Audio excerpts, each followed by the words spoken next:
What is up, party people? Welcome back to another Marcus video here. This is going to be another Resto Druid guide on the season 1 of the War Within. Hope y'all enjoying the first week of the season. I think it's first week still, right? Yeah, still the first week as of this video. Finishing up actually this week today. But we're going to talk about Druid, man, and Resto Druid and some of the builds that I've been playing. It's the talents, gears, the embellishments, all that kind of jazz. And then I'm going to give you a quick little overview on the healing rotations, just the super basics if you're fresh to the class. If you guys have been playing Druid, you probably know all that stuff already, so, but that's not really for you. That's for anyone who is trying to get into the class new, because a lot of people ask how hard is it to get into it, and I'll try to touch on that there. So let's get right into it here. We're going to start with the gear and the stats. The gear and the stats are not very different than they've ever been in the past, like, 5 years. Mastery, all mastery, as much mastery as possible. Okay, the second stat can depend on your playstyle. Okay, some people like a little bit more haste, like myself. Some people don't care about haste and they just want as much tankiness and as much throughput as possible. And then you're gonna go verse. All right, so every single piece should have mastery on it. Whether you're doing like an engineering goggle mastery, you're doing mastery should be on every piece. The only time there won't be mastery on a piece is if there is potentially a tier set piece that doesn't have it. Okay, so and I guess we'll kind of segue into tier set there. So tier set, currently the first two pieces I bought were the shoulders and the shoulders with conquest converted with the catalyst, and then I got my 1600 token converted or bought a chest piece. So next I will finish out this with the gloves, which is haste verse, and then the legs, which are mastery crit. I'm not going to be taking the crit heavy helm, so that's the only piece I'm not going to be taking. We definitely want that 4 set. All right, so that's what we got for the tier set. And again, mastery on every piece is possible. The haste again is up to you. I like to play a little bit closer to 20%, but if I may not be able to get there this first season. So like right now I'm currently at 18. That might be the highest I get it to go. I think that is the highest I'm gonna get it to go, so whatever. But I'm gonna keep working on that mastery and verse. If you play more blitz, this is why I was a little bit more haste heavy, but playing blitz I like to FC a bit, and verse is just way more useful in that case. So I ended up taking some verse as well.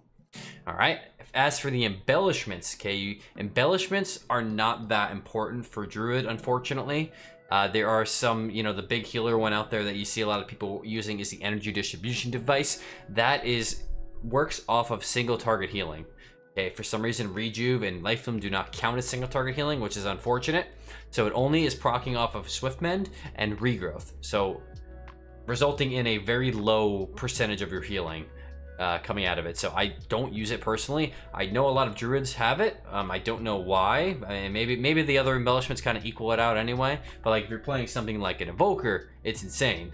But unfortunately Druid, it's not very good, so I opted to go for the next best thing, which is the Ascendance Dark Moon weapon embellishment. Okay, this one is the highest parsing one in PvE. That's why I started using it. So you have to put this on a weapon. So you have to craft a weapon for this. So I did buy my weapon. If you're waiting for the free weapon, you can always craft it later, and you can put something else on there. But running the Ascendance here, and then I'm doubling it down with the bracers, which doubles your Nerubian embellishment, which this one says this is a Nerubian embellishment. So I'm just doubling it down. All it really does is when you're in combat, for the time you're in combat, every 8 seconds you're going to get a stacking buff. Okay, and it's gonna give you a random stat, and every 8 seconds it continues, goes up to 10 stacks, and it holds that 10 stacks for the duration of you're in combat, and it will keep switching. Every 8 seconds it switches the stat. So it'll switch to, from crit to verse to haste and mastery, all that. So it's again, it's not that great. It maxes out at 1700 of the stat. Like, it's not bad, but it's not game breaking. Like, is it worth 1 to 2% more healing? Like the energy distribution device? Potentially. I have to just run that for now. So that's what I'm rocking. In terms of enchanting, sorry, I know I kind of missed that on the enchants. Enchants, dude, I don't even know the right enchants because I can't fucking afford them. Excuse my language. I can't even afford them. So I was just buying whatever speed enchant for cloak. The Council's Intellect, I didn't even get the max rank one yet. So Council's Intellect for chest. So I'm just gonna tell you those. The Burrowing Rapidity. The speed, there is a plus 1000 one I'll get eventually. The weapon, I'm trying out Authority of Radiant Power. It seems kind of good, but it would only be good for Druid if you are playing Keeper, because it needs to proc damage. So a chance on damage to proc it shoots out damage, and it gives you main stat. Okay, so if you're not playing Keeper, this really doesn't, or if you're not playing offensive with Wildstalker, you're not really gonna get used to this. Otherwise, you can probably just use the Mastery one. I think that'd probably be your second best guess on there. But that's what I'm using there. And then Ring, Curse Mastery, because Curse Mastery gives you a little bit more mastery than the standard Mastery. And the consequences, you lose some crit, but I don't have any crit anyway, so it doesn't go down. So that's why I'm using that. I'm still using Plains Runner. I can't afford the new one because it's kind of the same thing, so I'm using Plains Runner. Just whatever enchant on your legs that there are these days. And there you go, that's all of them. So that's all the enchants, the embellishments, the gear. I think I covered it all. Verse Mastery or Verse Mastery with a little bit of haste. That's kind of how we're rocking here. All right, when it comes to the builds here, I have 6 different builds here I'm going to show you guys. These are the 6 builds that I use throughout my gameplay. The first one is going to be 2v2. 2v2 in this build here, I'm just going to point out, I'm not going to go through every talent, I'm just going to point out highlights. Okay, this I've been playing both with Keeper and Wildstalker. I'm kind of liking both. I don't know which one I like more. The reason I like I was playing Wildstalker solely, but I actually started dabbling with this because one, the 10% Swiftmend haste is kind of nice to get like just some quick cast off and some clones. And then also Control the Dream, if you are playing Convoke, gives you up to a 15 second cooldown reduction on your NS as well as your Convoke if you don't use it. So if it sits off cooldown, like it's ready to go for 15 seconds, it takes 15 seconds off of the cooldown later on, which is kind of neat. So it's a cool thing there to have. You lose a little bit of healing throughput. We're not running that, but it's not too bad. And then even with Convoke, you shoot at like usually 2 Wraths or 3 Wraths sometimes. So the buff on this is not too bad of itself. So you can kind of go with either or you'd like. Let me quickly touch on, I should have talked about this first, my bad. We should talk about this first. The Wildstalker versus Keeper, okay? In general, Keeper I think is a safer pick. Wildstalker takes a little bit more thought process into it. And is it better overall? I don't know. I think they're pretty close in terms of throughput.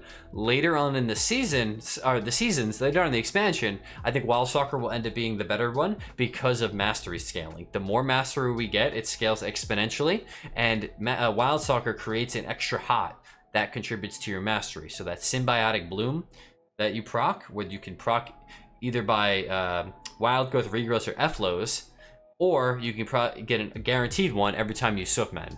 All right, so basically you use Swiftmend, you get an extra hot, and that contributes to your mastery healing, and it's going to scale more as we get more mastery. All right, so that is the general gist of it. And if you are playing Wildstalker, do not forget about Efflorescence and Wild Growth. There's a lot of times where you just need as much throughput as humanly possible. Do not forget to use those because those can further proc more blooms, which gives you more healing. All right, in general here, we're just worrying about your trees. Okay, so in 2s, I play a little bit of both, mostly Wildstalker. 3s, I personally only play Keeper. I know some people do play Wildstalker. And then in BGs, I play mostly Wildstalker.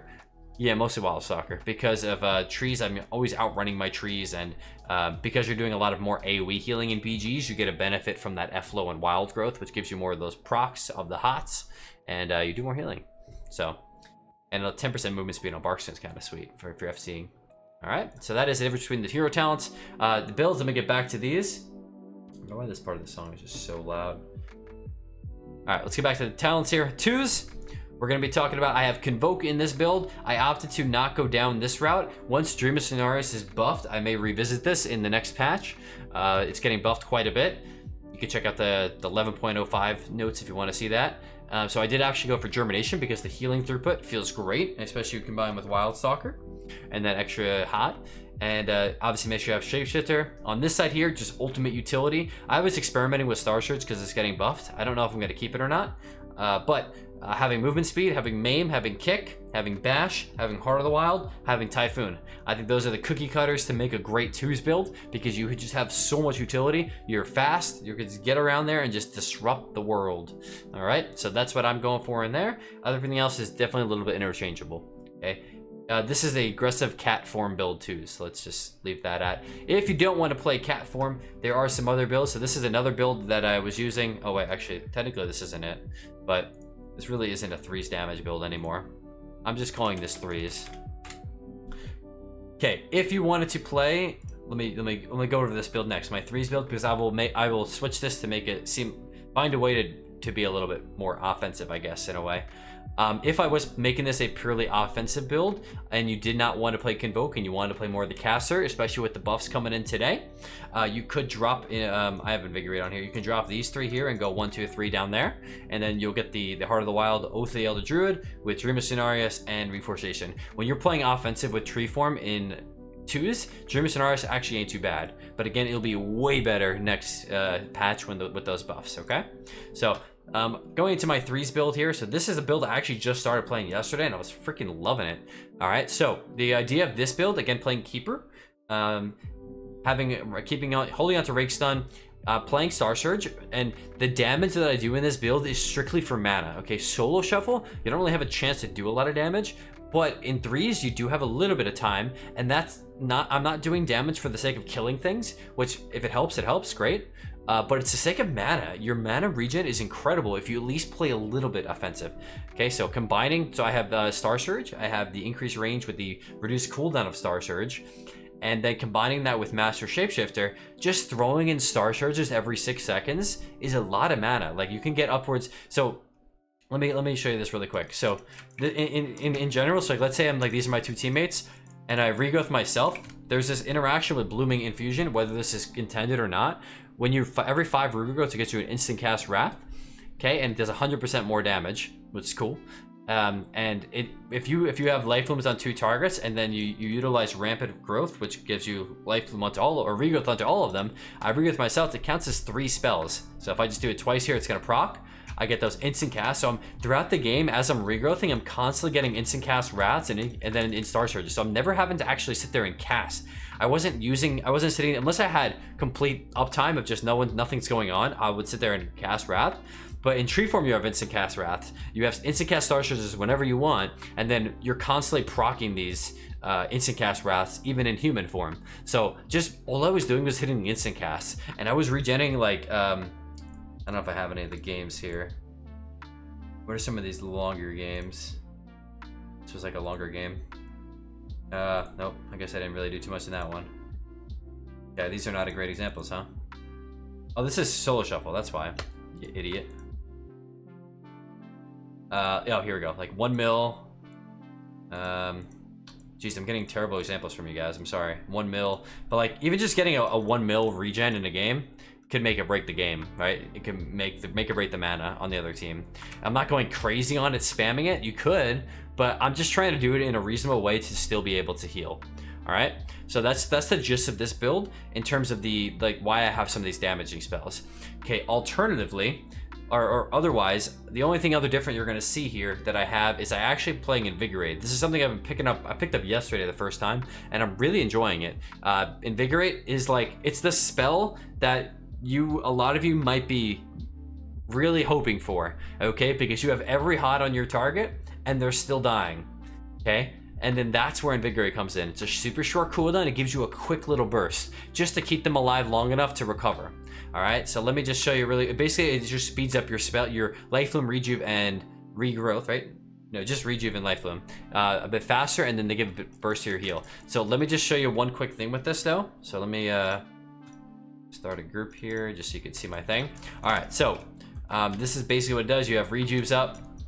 You're going to press Invigorate. It's gonna tick them down really fast. Your hots are spamming. Okay, trick with this though. If you press Swiftmend with Verdant Infusion and you extend it, it will stop the Invigorate, okay? So you don't want to refresh until the very end because you want to keep the hots on the target so you don't have to waste the globals to refresh. So typically you're going to rejuve. Let's get all the hots going here. And then I'm going to Invigorate, wait to right about the very last second, and then boom, we extend them, and now we're chilling with the hots. So we got a little bit of a burst heal in that window, and we can keep healing, and it's just such a short cooldown. You can do this all the time.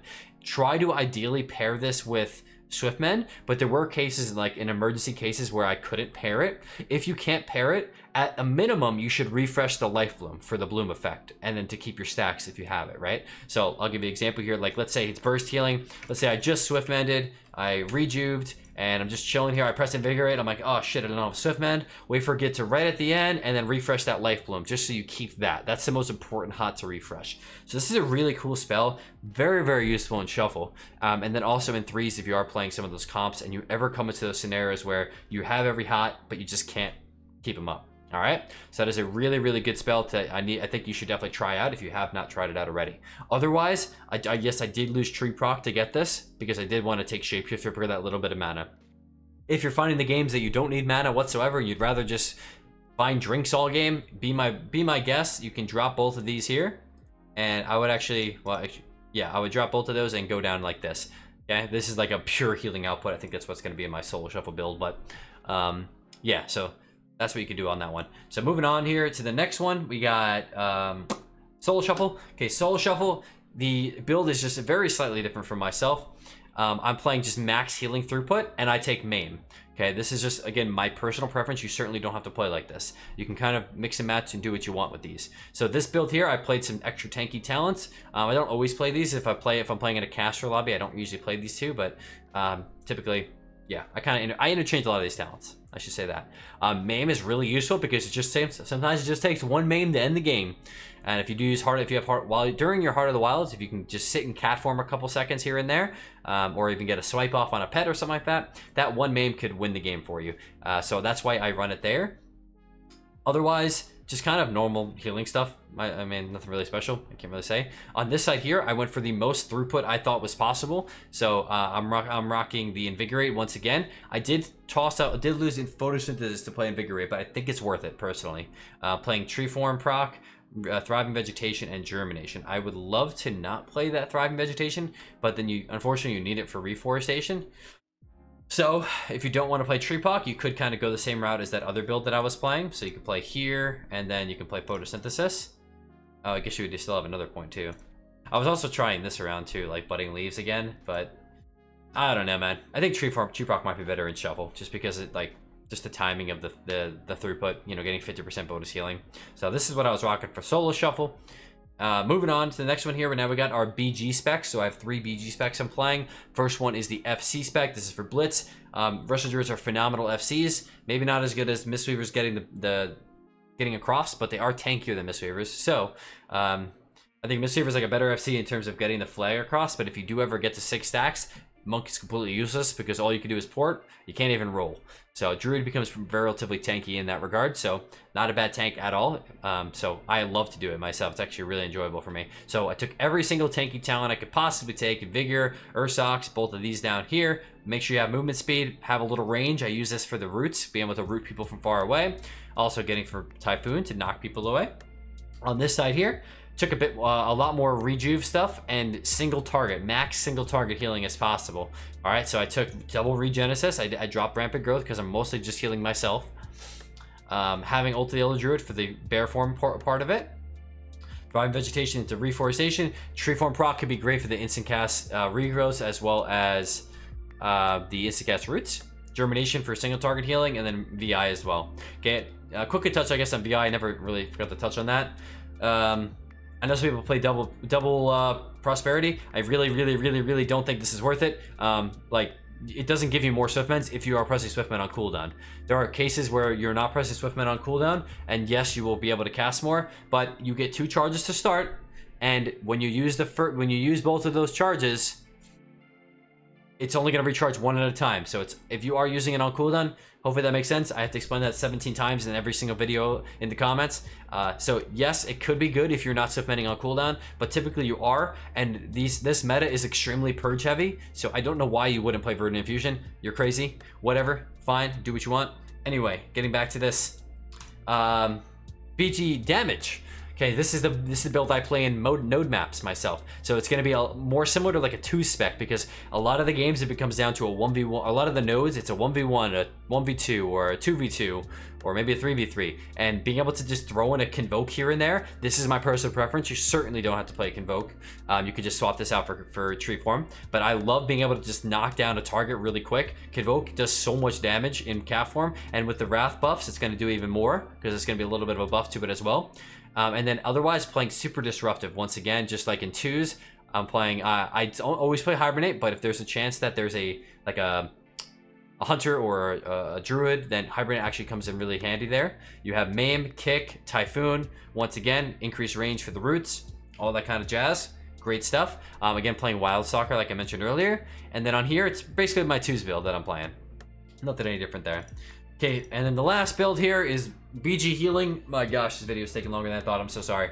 BG Healing, so this is going to be more of a max throughput type of game.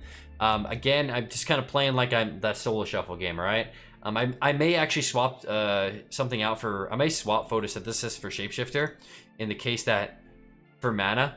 I kind of like haven't played enough of those node maps to really think if mana is an issue or not. If mana becomes more of an issue, that's what I would drop. I would end up dropping Photosynthesis for Shapeshifter and then just try to weave in some Wraths here and there just to keep my mana up. But I think for the most part, it should be okay. You know, just pick up leaves and you can stealth drink when possible. So that's that build here. All right, let's go into PvP talents really quick. So the standard talents I like to play in we'll start with BGs. So I'm talking about BGs already. In BGs, these are the 3 that I like to play in like the FC map. Or sorry. Let me round this back. FC maps, this is what I play. Tireless Pursuit, Mallearned Swiftness, Focus Growth. In node-based maps, so like the BG damage spec, I typically play this. I play actually no, I typically play Early Spring still. Early Spring just to have some AoE healing because I am playing Convoke. And then CkGAqvgeoHLefPLb, by the way, CkGAqvgeoHLefPLb is kind of nice with Wildstalker in terms of using it defensive, because every Swiftman that you cast via CkGAqvgeoHLefPLb will, you know, contribute to the symbiotic blooms. Okay, and then Tireless Pursuit just to peel out of fights. You always want to have that. All right, and then for the BG healing, so the max healing output one, I sometimes will drop Tireless Pursuit in that case to get Focus Growth, just to get me a little bit more healing. Preserve Nature is really nice just because, yeah, just the AoE healing is actually really good from Trank from it, and you get the extra hot on all your teammates. So max healing output, this is what I would play. Otherwise, I just usually just drop that for the Tireless Pursuit. All right, for Arena, typically for me in 2s, I'm going to be playing these 3. Tireless Pursuit, Preserve Nature, and Focus Growth. Alternatively, I think High Winds is, if you're playing a clone heavy comp, High Winds is also an excellent choice for you. And then in 3s, this is what I'm playing typically, and Solo Shuffle, this is what I'm typically playing. Okay, that range on clone is just phenomenal, especially if you combine it with Astral Influence. All right, I think I covered everything on there. Resin, yes, Resin is good. I mean, I'm not gonna lie, man, I barely even run this shit. Like, I feel like it's not even worth it. Most classes don't ever hit that triple purge unless it's an evoker. So I mean, slim chance. And even if it is an evoker, if it's a devastation evoker, it's like not even that big of a deal, because there's, like, I feel like if it's a Prez evoker, it's more meaningful. But it's kind of up to you. If there's a ton of purge classes, you can try it. But most people know how to play around this at this point. And the only classes that ever get silenced are evokers. So that's kind of up to you if you do want to take it. And you can drop out. I would drop out like the big range clone for it if you do want to play that. All right. All right. Sheesh. Really, really quickly on the healing. Just absolute bone, basic to the bone, how this healing works. A Life Bloom is your most important heal because of your mastery. It gives you 3 stacks of mastery, so the percentage healing is really great. You want to always have at least 1 Life Bloom. You don't have to sit there and cast all 3 stacks right off the bat. Just make sure you have Life Bloom on both your targets at all time, and then you're utilizing Rampant Growth at all times as well. So just regrowthing yourself to get regrowth on everybody. That is like that's the maintenance healing, okay? You should always have regrowth up. You should always have Life Bloom on 2 targets. That is your maintenance healing.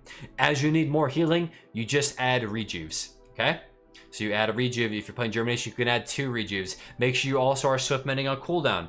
What do you do after Swiftmend? You want to utilize your Soul of the Forest. So it's going to make your next spell empowered. Typically, that's going to be a rejuve, because of how fast the game is going. And this also affects Thriving Vegetation, so you're getting some juicier Thriving Vegetations off of that. But if you need a massive heal, like with an NS, so it's Nature Swiftness, you can use Regrowth with it. But typically I'm using mostly Rejuice because it's like a longer duration.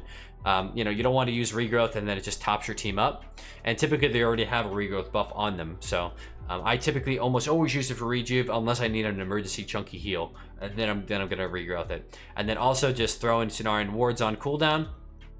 And like I said, if you are playing Wildstalker, do not forget about Efflorescence as well as Wild Growth. Okay, because having all 3 of these hot step at once is going to increase the chance that it procs a Symbiotic Bloom. Of course, I'm not going to proc 1 now that I talk about it, right? But yeah, having those up, if you do need that emergency heal, Wild Growth does count as an additional hot, because there are cases where you're going to need as much emergency, you're going to need just as much throughput as possible on your target to be able to just keep them up. So don't forget about those spells. A lot of people do. And then yeah, I think that's kind of it. Ironbark, obviously, when your teammates are taking a lot of damage. Tree form, pretty much using that all the time. Never sit on tree form for the most part, because it has cooldown reduction as you go. So don't want to sit on too long, especially in solo shuffle. Get that out quick so you get another round of it coming up later on. So that's kind of the bare bones of how to heal. Everything else just kind of depends on, you know, how you want to throw it in, whether it's maims, clones. I think at the bare minimum, if you are watching this late in the video, you're probably just new to the class. Focus on the healing and the cloning. I wouldn't bother about too much of the pushing in and stunning. And yeah. All right. I gotta go, guys. So thank you all for watching. Have a great day. If you have any questions, leave a comment down below, and I'll catch you all in the next one. Peace out.